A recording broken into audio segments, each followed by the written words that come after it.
Bir an evvel Kalimnos'u fethetmemiz icap eder. Elçi olarak ben oraya giderim. Hem kalede ne hazırlık yaparlar onları da öğrenirim. Siper alın! Bundan böyle orucun imtiyazını tanımıyoruz. Bizi tutuklayamazsın.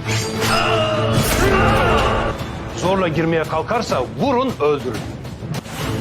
Meryem şu an büyük tehlike altında. Oruç İskenderiye girdiği an tutuklanacak. Götürün şunları! Sen de geleceksin Oruç. Kanlı kılıcımın gazabını sen de tadacaksın. Her şeyine el koydu. Canında dahil. Sen onların davasına hizmet eden Meryem değil, benim kardeşim Maria olacaksın. Onlar değil. Asıl düşman sizsiniz.